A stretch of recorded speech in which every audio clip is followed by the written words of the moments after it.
Hello and welcome back to another vintage inspired video. We again find ourselves standing in Glendale, California, and that is because I am back at Forrest Lawn Memorial Park. I've done a few videos from here before. One is about Jimmy Stewart and that one is already up. In that video about Jimmy Stewart, I mentioned there are private areas in Glendale that I did not have access to. But today we are in luck because a gentleman named Craig left a comment on one of my cemetery tour videos, and his name in connection with Glendale rang a bell, and I realized I'd seen him before on one of my other favorite content creators channels, Scott on Tape. They did a video from here, so Craig and I coordinated. He is going to be meeting me here soon, and we're gonna go and visit these private areas where some of my favorite entertainers of the past are buried. Sammy Davis Jr., Sam Cooke, people who built Hollywood as we know it, producers and directors of the golden Hollywood era who made some of the most amazing films of the time, and I'm taking you along with me.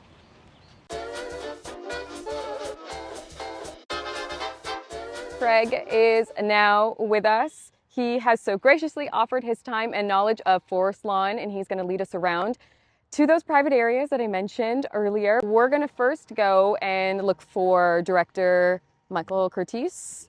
Okay, he's somewhere in this area. There's still a few other people not in the private areas we're gonna go see. Let's go find Michael. All right. All right.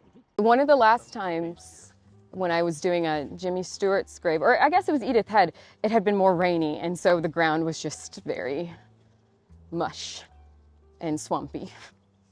So I'll take this. This is the grave of director Michael Curtiz.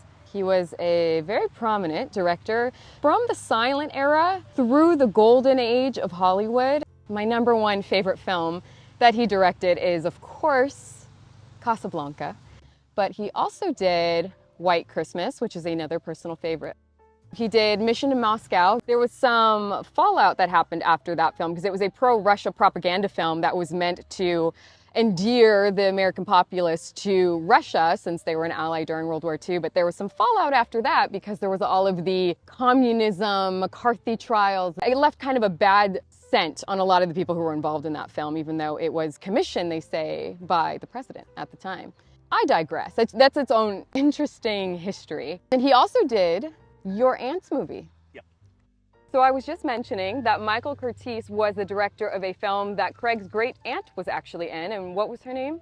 Gloria Talbot. Oh my goodness, and the film was We're No Angels. And I was just watching that film yesterday. And she did other films as well. I read that she also did more of like the science fiction type horror films in the 50s. Those monster movies. The monster movies, yeah.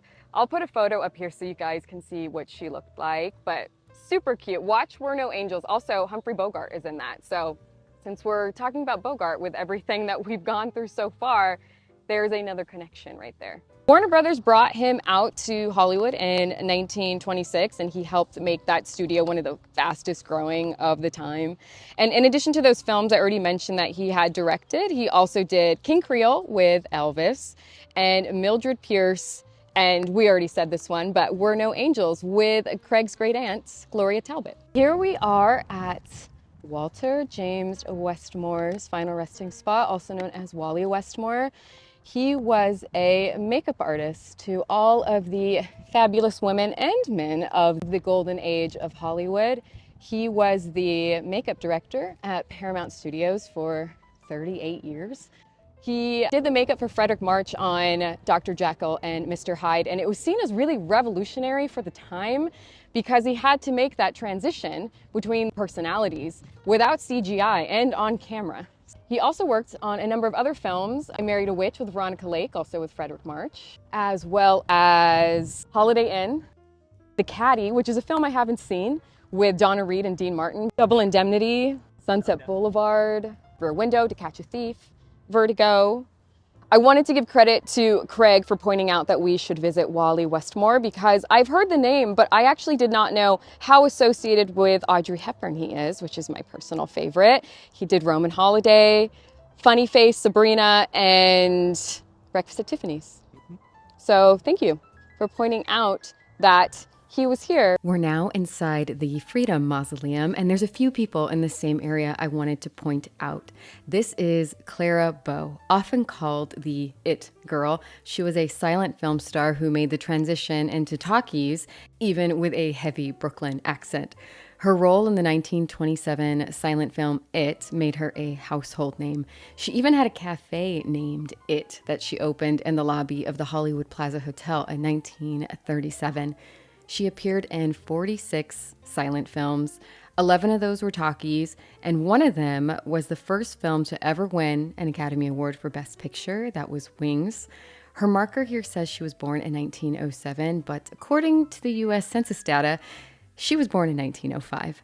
She's buried next to her actor and later governor of Nevada husband, Rex Bell. Right above Clara Bow, we have Alan Ladd. He was an actor during the 1930s to 60s and is most known for his noir films, and he worked with Veronica Lake multiple times in these films, such as This Gun for Hire, The Glass Key, and The Blue Dahlia, as well as being known for his Western films. After toiling away in Hollywood for about 9 years, he got his breakout role in the film This Gun for Hire. This role and similar subsequent ones endeared him to wartime audiences because of his cool, unsmiling, understated personality. He's buried here next to his wife, Sue Carroll, who was an actress, talent agent, as well as Ladd's manager until his death. And look at this bust of him that is right here. It's really nice. Just over from Ladd is the grave of a man who needs no introduction. This is Nat King Cole's final resting spot. I think even if you're not a fan of the era, you know this name in part because he is such a fixture during the holiday season with the Christmas song. He was a pianist and a singer and started his career in the late 1930s, and it spanned over 3 decades. In that time, he recorded over 100 songs, many of those hits. The Christmas song broke the record for the longest journey to the Billboard Hot 100. It peaked at number 9, 62 years after it debuted. He dropped out of high school at 15 to pursue a career in music and went from performing in nightclubs to on the radio to hosting his own show on NBC to stage shows. He is buried here next to his wife. As we head out, I wanted to just point out that Alan Ladd's daughter, Alana, is buried right above him alongside her husband. Round Derby restaurant. Developed the Cobb salad and the Shirley Temple cocktail. He developed those. Craig, I love the Brown Derby, and I'm sad that the Dome is now on top of like a restaurant in a strip mall. So I wanted to show, Craig pointed out this gentleman up here by the name of Robert H. Bobcop. And off the top of my head, I did not immediately recognize the name, but maybe some of you also will recognize this, the Brown Derby, and the famous Cobb salad that was first created at the Brown Derby. Or if you happen to be an I Love Lucy fan and have seen that episode where they go and dine there and hijinks ensue with William Holden. Last person we're going to take a look at in here is Billy Dove. That wasn't her real name, that was her stage name, and her name wasn't Lillian either. She changed her name to that. Her real name was Bertha Eugene Boney. She was one of the most popular silent film stars of the early days of Hollywood. She even surpassed other popular contemporaries, Mary Pickford, Gloria Swanson, and Greta Garbo at the box office in the late 1920s. She even took the record of receiving 37,320 fan letters in a single month, which was a title previously held by Clara Bow, who we just saw. She also had a passionate but short-lived romance with Howard Hughes before marrying her second husband, with whom she remained with for 35 years until his death. Oh, you made that so much easier than I was doing it. I made it seem like it was impenetrable. It can't be opened. All right, here we are. Look how pretty the jasmine is. This is the grave of Spencer Tracy, who was a huge figure in the acting world in the 1940s, 1930s too? 30s, right? More 30s, 40s. And through the 60s. Yeah, the early 30s to mid 60s. Because Guess Who's Coming to Dinner, that was more 60s, was that one? 67. 67. It was the last film. So Craig was saying Spencer Tracy did a number of films with Katharine Hepburn. She did, how many did you say? 9 in total. Okay. So desk set was one, you said. Yes. And I knew Adam's Rib. So I was saying, I think to get into more Spencer Tracy films, I'll start with those two because I know more about Katharine Hepburn and her films. But Craig seems to know a lot since you just said right now that Katharine Hepburn is your favorite actress, right? Mm-hmm. Yep. And Audrey Hepburn is mine. So we have the Hepburns covered. This entire area I really like with all these separate little nooks. And Walt Disney is just over that way to our right. We won't be visiting him. We got a lot of people to see. So Craig is showing me around some of the other graves in this area that I was not aware of. And here we have Errol Flynn. This is another one where I know his name, and he had a big part in old Hollywood. I cannot say I've actually seen an Errol Flynn film, though. I know he played Robin Hood. We're standing in front of the Gardens of Honor, and this is one of the private gardens that Craig has a key for. You are the man with the key that's going to give us access to this space and make it all happen. You were just saying, Craig, who are some of the notables in here? So I got Sammy Davis Jr., Sam Cooke, George Cukor, Samuel Goldwyn, Dick Powell. Awesome. Okay, I'm very excited. I'd always wanted to see Sammy Davis Jr. and Sam Cooke, also the other ones that you were mentioning, but for sure those two. When I was researching this before years ago, I was like, oh, it's locked. I can't see it. So now you get to be our savior and show us. I'm so Your excited. time has come. It has. It has. Provided they hadn't changed the locks. When's the last time you used it? Let's see, I think it was here on October. Okay, well, I'd like to think they didn't change the keys on you since then. No, they do that once in a while. Do but, they? Do they give you a new key, though? Have to ask. Have to You have to ask. Have to turn in the old one. Goodness. Just show proof in the hood. The hood. It's just to prove that we're not just whistling Dixie here, so okay. Oh, to prove that it was indeed locked. Uh-huh. I could not have just walked up willy-nilly. And there it goes. Enter. We shall enter the secret, private, very beautiful area.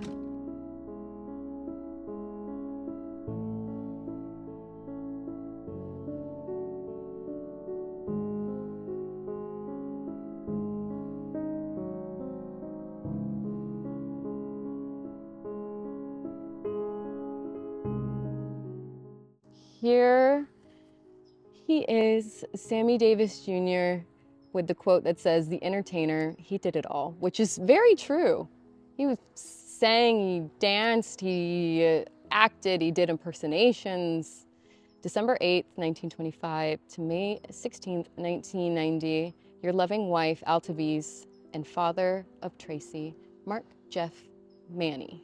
If you're watching this, you probably like this era and don't need a whole introduction to Sammy Davis Jr., but he started very young. I think around the age of 2, he was in the Will Maston trio with his father, Sammy Davis Sr. and Will Maston, and they performed nationally. And his film career started in 1933, and he really kind of broke out after a performance at Ciro's following the Academy Awards in 1951. He was supposed to perform for 20 minutes, and that ended up stretching into an hour because of the amazing response he was getting. And he became a member of the Rat Pack, the very famous Rat Pack with Frank Sinatra, Dean Martin, Joey Bishop, Peter Lawford, and that was around 1959, and he performed with them in Las Vegas. And they also did a few films together, Ocean's 11, Robin and the Seven Hoods.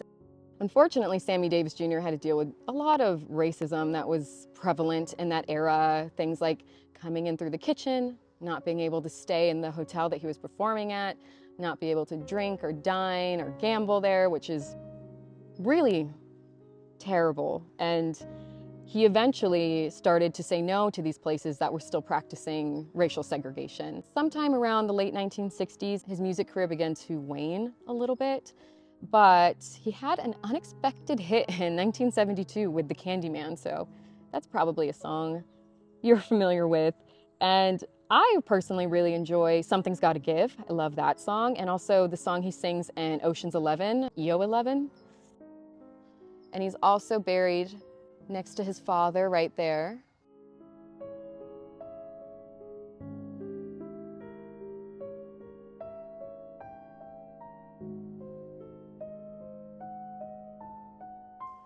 Also wanted to just show, since we were talking about the Will Maston Trio, here is the namesake of that trio, Will Maston Sr., and it says he was a vaudevillian, and I love that. Cute, simple, to the point, says who the man was. I've seen Frank Sinatra, I've seen Dean Martin, I can't see Peter Lawford. The ashes were interred at Pierce Brothers Westwood Memorial Park, but they're no longer. They are now in the ocean. And Joey Bishop, do you know where Joey Bishop is buried, Craig? I think he was also cremated and strewn. And I'm gonna just correct the record. I called Gloria Talbot his great aunt. It is his aunt. So, excuse me for that. So here are the cremains of actor Dick Powell. This is another one whose name I know, but I've only seen one of his films. It was Susan Slept Here, and it starred Debbie Reynolds. I don't want to speak ill about his films in front of him, but I'll leave it to say it wasn't my favorite. But he was married to actress June Allison, who was very popular in that era as well. And I wanted to go and visit her, but her grave's a little bit more one of mystery, I think, here. We're not 100% sure where or if it exists or if she's combined with somebody. It's kind of what we were talking about. And he seemed to be part of that curse. What curse? I'm standing. I think it was. I think the film was called The Conqueror or something like that.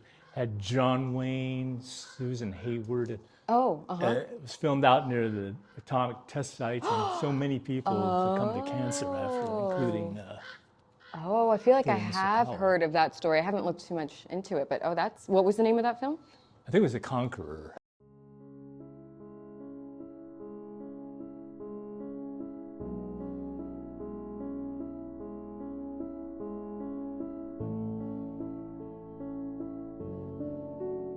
Here we are at the grave of Sam Cooke, who is one of my all-time favorites. I love Sam Cooke. I have a number of his records.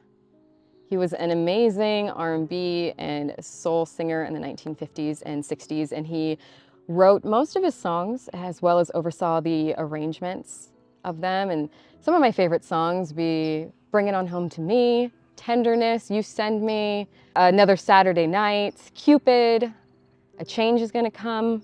Sadly, his career was cut short after only 8 years, but in that time, he left a pretty indelible mark on the music industry because of his amazing voice as well as his pioneering contributions to the genre. And over his career, he had dozens of singles that reached the top 40. And I read, and I don't know if this was true, but his last name, you could see right there how it's spelt, originally when he was born did not have the E, but in 1957, as a signal to a new start, he began adding the E. And in addition to the music, he started his own record label as well as publishing company. I mentioned that his career was tragically short, and that is because at the age of 34 in 1964, he was shot at the Hacienda Motel in Los Angeles. And there's so much more to the story that I could even get into right now. But there was allegations of kidnapping, and the motel manager said that it was in self-defense. There was an inquest and an investigation, and a jury found that it was a justified homicide. But many of his fans, his family dispute that to this very day. His service was held in Chicago as well as Los Angeles, I believe, but in Chicago, over 200,000 fans lined up for more than 4 city blocks. He was also, I should mention, a prominent figure in the civil rights movement. He had a song that was released posthumously that is considered a classic protest song, and that is A Change Is Gonna Come. If you haven't listened to Sam Cooke, the songs that I already mentioned, I highly recommend giving all of those a listen. This is Samuel Goldwyn, right? Yes. Here we have the unmarked grave of Samuel Goldwyn, who was an independent producer and founder of multiple Hollywood studios in the 30s and 40s. And you may be thinking MGM, which stood for Metro Goldwyn Mayer, but you may be surprised to know he had no role in that. He had a production company called Goldwyn Pictures, which was acquired by Metro Pictures, and that then became MGM. But he never had any role in the management, production, etc. He did a number of films of the day: The Bishop's Wife, Guys and Dolls, Ball of Fire with Barbara Stanwyck and Gary Cooper, as well as The Best Years of Our Lives, and a whole bunch of other films. Dead End with Humphrey Bogart in 1937. And of course, his famous Goldwinisms. Oh yeah, you're saying... Like, include me out and... include me out? I like that. Anybody who goes to see a psychiatrist should have his head examined. I don't care if this picture makes 1 red cent. I just want every man, woman, and child in America to see it. That's a good one. We're standing in front of Samuel Goldwyn's final resting spot, and Craig just informed me that there's actually another notable here. He just doesn't have any marker for him. And who was that, Craig? That's the film director, George Cukor. Who has nothing to indicate that he is here. And do we know why the two men are buried together? Well, we can thank Mrs. Goldwyn for that, Frances Howard. Okay. She and George Cukor were very good friends in the early days, working out here in Hollywood. And later on, Mr. Goldwyn came along and was smitten by Frances Howard and he proposed to her. She wasn't too certain. She asked her friend, George Cukor. He said, marry him. Mary, he's going to provide for you. And so she did. And the reason why Goldwyn and Mrs. Goldwyn and Mr. Cukor are here, she had it written in her will that George Cukor would be buried here as well. And they're all just kind of in the ground right in front of us? Correct. That's where they do it. I wanted to make mention about George Cukor's work. A director from about the 1930s to the 1980s, and he was one of the original directors on Gone with the Wind, but was replaced. What I saw was because he had some tensions with Clark Gable, or possibly producer David O. Selznick did not like his pace of work or what he was producing. Have you heard anything different as to why he was maybe released from there? That's pretty much along the exact lines. And since we were talking earlier about Spencer Tracy and Katharine Hepburn, he directed The Philadelphia Story and Adam's Rib. There's a lot of connections when you start making them around this cemetery, and a lot of cemeteries in Los Angeles in general. So many of the people you find there have worked together in some way or another. He also directed Born Yesterday with Julie Holliday and William Holden, and A Star is Born, very famously with Judy Garland. Gaslight, which is on my list, I haven't seen that one yet, with Ingrid Bergman and Charles Boyer. And My Fair Lady, in which he won the Academy Award for. He's also known for overseeing the most Academy Award-winning performances by an actor. He directed My Man Jimmy Stewart and The Philadelphia Story, as well as Rex Harrison for Best Actor in My Fair Lady. He was not a director on The Wizard of Oz, but he spent a week on the set and is credited with doing some crucial changes, including taking Judy Garland's wig from the long blonde hair she had to what we know today, the style with the braided pigtails, and also did some adjustments to her makeup and her acting style that gave us the results of the final film. He was also the director for the ill-fated Something's Gotta Give with Marilyn Monroe, which ended up being her last film. Well, Marilyn was fired before she died, and then Dean Martin bowed out because he wanted to only work with her, and so it was never finished. But out there on the internet, you can find about 35 minutes or so of the footage that they did. Craig just pointed out that actor Robert Taylor is right here. My biggest knowledge of him is from the I Love Lucy episode when they're in Hollywood and Lucy talks about her Robert Taylor orange souvenir. A popular film of his was Camille with Greta Garbo, so maybe I'll check that one out first. And something interesting to just note, since I enjoy her work, is he was married to Barbara Stanwyck.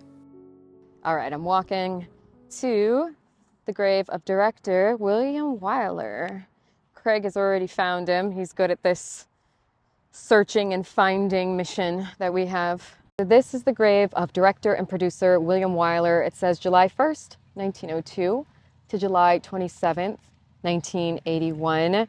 He was the winner of the Best Director Academy Award 3 times for his films Ben-Hur, Mrs. Miniver, and The Best Years of Our Lives. He started out his career working for Universal Studios, and because everything is very connected at Forrest Lawn Glendale, he also directed Humphrey Bogart, who we have mentioned a few times in this video, and the film Dead End in 1937, which was also a film produced by Samuel Goldwyn. Everyone is connected here. And speaking of the Samuel Goldwyn, William Wyler films, there was also The Best Years of Our Lives, which I just mentioned, and Wuthering Heights were two that they also worked on together. He also worked with Audrey Hepburn on a few occasions, the first one being in her first starring American role in Roman Holiday, which earned her the Academy Award for Best Actress, as well as The Children's Hour and How to Steal a Million. He was considered to be one of Hollywood's most bankable directors, as well as a perfectionist, and that is something I relate to because I suffer from that myself. Okay, that does it for today's video. Thank you so much for coming along with us to pay respects to these figures from the old Hollywood era. And of course, a big special thank you to Craig for showing us around and sharing his wealth of information with us. This is going to be a part 1. There will be another video coming soon where Craig and I visit another private area and pay respects to one of my absolute favorite stars of the past. And until then, I am wishing you a super swell day, and I'll see you then. Bye.